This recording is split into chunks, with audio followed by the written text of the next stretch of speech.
There was a calm atmosphere by Lake Garda for the start of stage 15 of the Giro D'Italia, but this was to be no ordinary stage. The hardest Grand Tour stage in quite a while. 5,500 metres, 222 kilometres to ride, and despite the beautiful lakeside start, the mighty mountains awaited. 5 passes, a debut for the Colle San Zeno, a real climb, and then the mighty Mortirolo, albeit not from its most difficult side at Mazzo. They descend towards Bormio, take a left turn, heading for Livigno. Intermediate sprints, intergiros, but really it was all about the climbs. Passo di Foscagno and the final climb to the Mottolino. Only the Giro d'Italia would make a new road up a ski slope for a creative stage finish. There was nothing too creative about the start. Strong riders getting away early on. Wasn't too difficult to get up the road given how expected the fight had been. But it wouldn't last long in this situation. Lilian Calmejean was one of the riders who got there. Once we got to the first climb of the day, the Lodrino, a real fighter for the blue jersey classification, the king of the mountain, Simon Geschke, would go with him. Calmejean had already fallen out with his team car and with some of the opposition's team car by this point. And he wasn't able to take maximum points at the first climb. He wasn't involved on the second. He was struggling by this point. Simon Geschke had to settle for second. Scaroni, who got up the road, in third. By this point, 40 to 50 riders have been trying to get in a breakaway, but they'd all be put in their place by the roads, the mountains, and the chasing groups behind. At the top of the Mortirolo, it will be Scaroni who'd pick up more points again. And at the bottom, a group would come together. 15 to 16 riders. Lopez still in it at this point. Alaphilippe was there as well. Von Seven on 2. Steinhauser wanted to move things on. Nairo Quintana hadn't hit the front all day, but he'd been there or thereabouts. Same with Jonathan Narvaez. Steinhauser made his move with 22 kilometres to go. The peloton at this point, having been controlled all day by UAE, were still at 3.5 minutes. Would it be a day for the breakaway? There was a lot of climbing to do. With Michael Storer, the only man semi-dangerous on GC at over 9 minutes, there was no need for UAE to chase back, but one by one, they peeled off.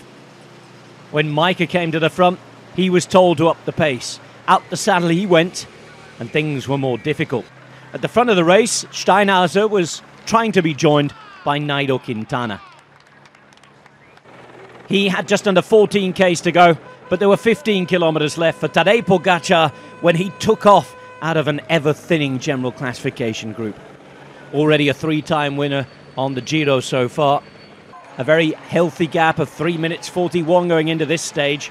Second place, Thomas couldn't chase. Third place, Martinez tried. But Pogačar would quickly open up a gap. Still 3 minutes behind Steinhauser as Quintana reached him and then passed him with 13 Ks to go.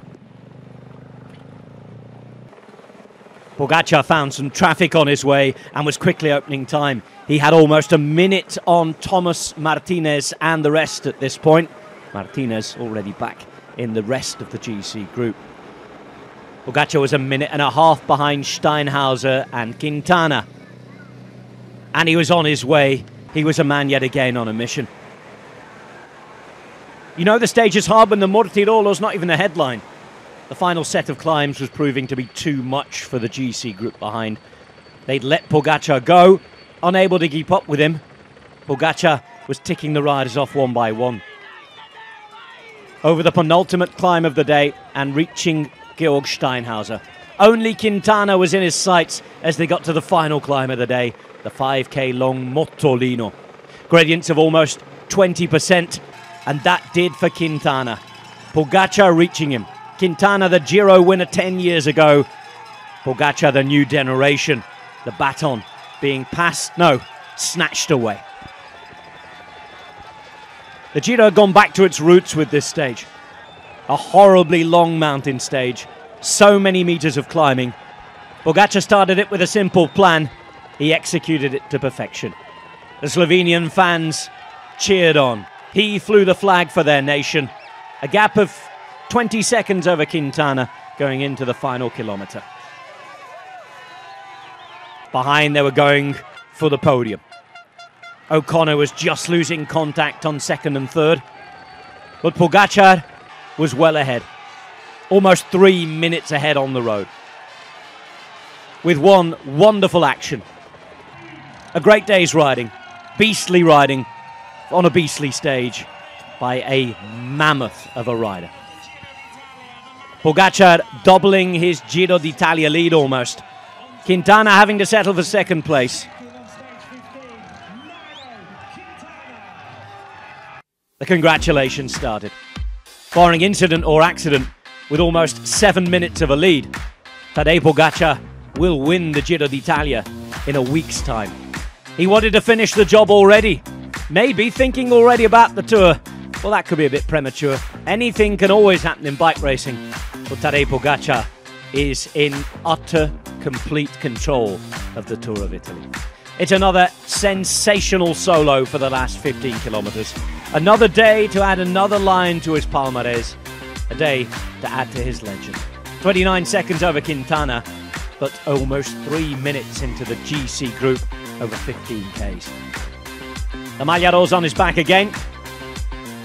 And the biggest lead at this stage in a Giro d'Italia for 70 years. It's 6 minutes 41 for Pogačar to be exact over Thomas, 6:56 to Martinez, and you're talking from 1st to 10th, almost a quarter of an hour now. The mountains continue at the Giro after the rest day. No full Stelvio, but they go over the Umbral Pass, then into Switzerland briefly, before into German-speaking Italy afterwards. Bozen or Bolzano for the intermediate sprint, then up the valley again. Past Fier and Ciusi allo Sciglia, finishing in Santa Cristina Val Gardena, St. Cristina in Groden. Another mighty stage awaits. The GC very likely, realistically out of reach for most. Now they fight for stage wins and the podium, and marvel as a generational talent is utterly dominant.